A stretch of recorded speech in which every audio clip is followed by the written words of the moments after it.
Dan itu tuh sebenarnya kejadiannya di tanggal 1 Mei. Dan waktu Mei di bulan Maret ini, aku kan itu aku dari Senayan ya, terus Senayan meeting, terus dibawa ke kantor di Jogja. Ya, lalu Mbak. Ya, lalu di situ apa namanya ada bis ya, kita ada bis yang ada apa ya interogasi lah ke aku. Awalnya itu berdua, tapi lama-lama rame, banyak orang kami, terus admin dipanggil tuh satu-satu ke situ. Kebetulan kan kita kantornya di atasnya Lumiere tuh, ada kantor buat live gitu kan, buat live TikTok. Nah, itu kejadiannya udah setengah 11 malam sih, udah malam. Terus setelah aku diinterogasi, memang di situ aku mengakui ya ada kesalahan lah ya. Nanti Bang Steve bisa jelasin di situ. Kemudian dia mulai ambil handphone, pokoknya handphone aku ambil nih, handphone ayo aman dulu gitu. Di situ rame sih, ada Bunda Santi, ada Pak Anangnya juga, terus ada tim YouTube rame lah, ada mungkin lebih dari 10 orang ya di situ. Awalnya ambil handphone, terus minta password, terus m-banking gitu-gitu. Terus tas aku juga udah nggak dipulangin di situ. Jadi tas aku tuh posisinya ada di Lumiere. Tasnya itu ada laptop, ada dompet, ATM gitu. Itu diminta secara paksa. Apakah ada intimidasi juga, Mbak? Intimidasi ada dari Tony sih, waktu itu bilangnya gini, untung ya lu cewek ya, kalau lu cowok udah habis gebukin di sini gitu. Tapi posisinya itu aku sendirian sih, nggak ada siapapun. Itu yang ngomong sendiri seperti dan itu mereka siapa? ramean gitu. Yang ngomong seperti itu siapa? Tony ya. Oke. Mbak, mungkin tadi nilai kerugian tadi belum ditaksir, mungkin berapa nih Mbak? Nilai kerugian yang dialami dari pemerasan? Handphone sama laptop itu sih paling kan 30 jutaan ya. Cuma setelah itu ada lagi, mereka datang ke rumah. Jadi si ada Haris, ada Tony, ada Jolin, datang ke rumah jam 3 pagi ngambil mobil, sertifikat rumah, terus sambil kelihatan. Tapi sertifikat rumah udah dibersihin, jadi tinggal mobil sama kelihatan yang masih ada di sana. Kalau dari Bunda Ashanti sendiri ada ngomong nggak sih ke Mbak Ayu, mungkin ini diambil karena apa alasannya? Alasannya itu, Mbak? Iya, dia itu sebenarnya aku kan setelah kejadian itu berkali-kali aku datang ya, berkali aku pasti datang gitu kan. Cuman dari dia itu emang udah minta, udah bergerak dia, itu yang dibalikin sama si Aris ini cuma kita rumah, dan itu juga ketemunya di pinggir jalan harus dia pulang, aku cuma di pinggir jalan gitu. Terus di situ juga pas ketemu ada si Aris, ada Bunda juga ngomong sih, lu jangan bawa instansi ya gitu. Kebetulan waktu itu aku dari aku tuh dia dari anggota gitu, lu jangan bawa instansi ya gitu. Pokoknya bawa nama instansi itu gitu. Jadi itu emang udah ditekan gitu. Mbak, mungkin alasannya merampas atau mengambil barang-barang Mbak sendiri itu, alasannya itu apa? Buat jaminan. Alasannya apa? Awalnya katanya buat jaminan dia nggak kabur, tapi di situ di awal aku udah bilang aku kooperatif, aku bakal datang dipanggil dan aku juga nggak kabur. Kalaupun nih, misalkan pagi atau siang gitu, aku ditelepon beberapa kali dari aku kan berarti ada orang yang Apakah mungkin Mbak melakukan kerugian yang besar untuk Ashanti sendiri atau gimana, Mbak? Nofris. Halo, Mbak. Enggak kedengeran ya? Enggak kedengeran kayaknya. Sinyal. Oke, kita sambung sedikit ya. Walaupun apapun yang terjadi, tidak dibenarkan Ashanti Group ya melakukan seperti itu. Apalagi klien kami sudah kelihatan merasa depresi, ya kan, intimidasi, segalanya sudah terus pindah lagi sekarang ke rumahnya. Apakah itu dibenarkan seperti itu? Kan hukum berjalan gitu kan. Kalau emang dia salah, ayo biarkan dia hukum yang berjalan. Bukan terus dia melakukan tindakan yang dia lakukan sama klien kami, kan itu seperti itu. Bang, saat ini berarti statusnya naik lidik atau sidik atau gimana? Masih proses pemanggilan, harusnya di hari Sabtu kemarin kan. Namun karena ada halangan di reschedule untuk minggu depan, kita sudah mulai kasih klarifikasi. Oh, berarti pelapor yang kasih klarifikasi Iya ya betul, minggu depan ya? masih klarifikasi apapun itu.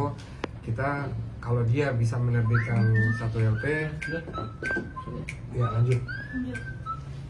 Halo Mbak. Bang, maaf, mic-nya boleh kesalahan dulu Pak?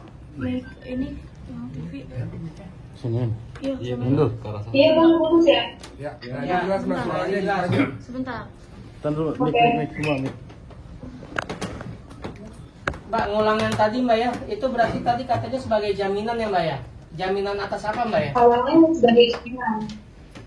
Ya nanti aku dibantu Bang Sis ya untuk penjelasannya. Cuman mereka tuh udah terlalu menekan ya. Jadi kalau misalkan aku nggak angkat telepon atau apa gitu, pasti nyuruh orang datang ke rumah. Tapi Mbak Ayu sendiri maaf, kalau boleh tahu mungkin apa sih yang Mbak Ayu lakukan sampai akhirnya jadi seperti ini Mbak? Boleh diceritakan mungkin kenapa sih dibalik ini semua Mbak? Kita lihat sedikit ya Mbak. Jadi tuh memang aku kan pegang keuangan di situ ya. Cuman uang itu dari uang perusahaan lalu pernah dulu nih. Jadi untuk operasional untuk gaji itu lalu masuk. Itu dari memang perintah mereka sih seperti itu. Sudah berapa lama Mbak kerja sama Bunda atau Mas Anang? Aku dari 8 tahun Mbak. Berapa? Berapa tahun? 8 tahun. Seharusnya kan udah 8 tahun tidak melakukan seperti itu dong, ya kan? Ada Oh pembicaraan untuk enggak keluarga. dong. Mbak, tapi Enggak, memang enggak dari awal. Enggak dari awal. tapi selama 8 tahun ini sistem penggajian segala macam melalui rekening Mbak dulu. Emang permintaan mereka begitu? Dulu nggak ke aku karena pegangnya resign terus dioper alih ke aku. Berarti keluar masuk uang melalui Mbak dulu atau seperti apa Mbak? Dari kantor, dulu sebelum aku tuh memang secara pribadi orang yang pegang, jadi sistemnya itu seperti itu. Dari kantor, terus di transfernya ke rekening yang pegang, misalkan si A siapa gitu, jadi ke situ baru kan karyawan gitu. Kalau analisis saya itu lebih dari pajak ya Mbak, nah, karena kan harusnya tuh dari rekening kantor langsung ke rekening pribadi karyawan ya. Jadi tujuannya itu untuk apa Mbak? Kenapa nggak langsung ke rekening kantor? Tujuannya untuk apa Mbak? Untuk ini ya, untuk menghindari pajak. Oh. Untuk menghindari pajak. Oh gitu. Jadi dia tidak transfer ke rekening kantor untuk. Tapi ditampung dulu ke rekening pribadi karyawan untuk menghindari pajak. Oh gitu. itu. Oke paham.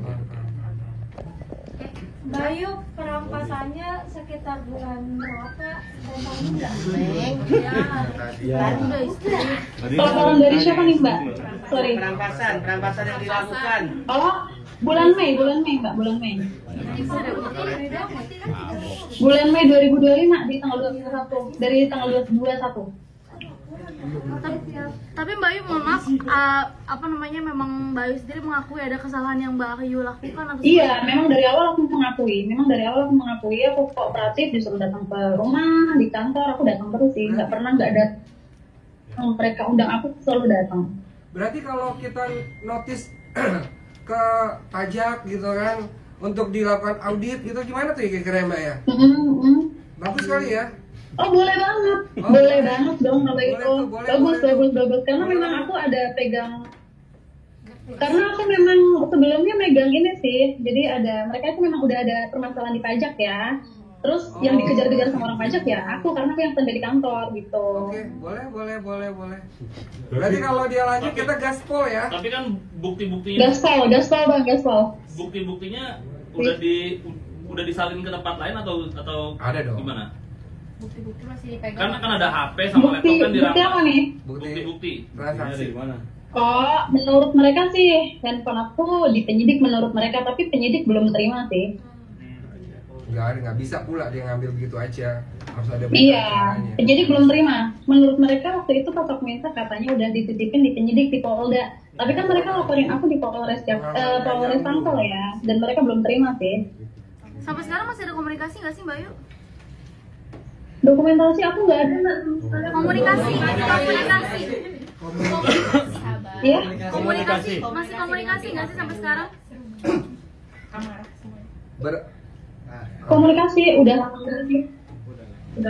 Mbak, berarti secara nggak langsung Mbak Ayu ini diminta untuk secara nggak langsung menggelapkan, diminta ya Mbak ya, diminta untuk melakukan sesuatu lah untuk menghilangkan pajak gitu ya Mbak ya. Penggelapan pajak jelas itu. Iya, karena terakhir agen yang di tahun ini tuh aku masih diteleponin laporan pajak gimana, berarti sampai waktu itu aku dihubungin itu memang mereka belum lapor pajak. Oh ya sudah. Tahun ini ya, tahun ini. Oke. Berarti siap kita gaspol ya? Emang ada Siap, indikasi Bang, tidak siap. mau lapor pajak ya Mbak? Karena kalau pajak memang mereka bermasalah sih, Mas. Udah clear ya. Jadi emang ada tindakan seperti itu dia melakukan untuk klien kami untuk penggelapan pajak. Seperti itu. Oke. Kayak udah Bang. Oke, Jepol. Ada yang mau disampaikan nggak mungkin Mbak Ayu? Ada yang mau disampaikan nggak? Mbak Ayu ada yang mau disampaikan? Boleh? Buat Bunda mungkin. Yang mau ngomongin nggak ada sih. Ya, terima kasih aja buat teman-teman ya. Bayu, kami Oke. Oke, Bayu, kami di sini tim kuasa hukum. Bismillah ya, kita gas ya. Iya, Siap. jelas aja. Siap. Kalau udah siap dari awal. Salam buat keluarga Mbak. Salam buat semua ya.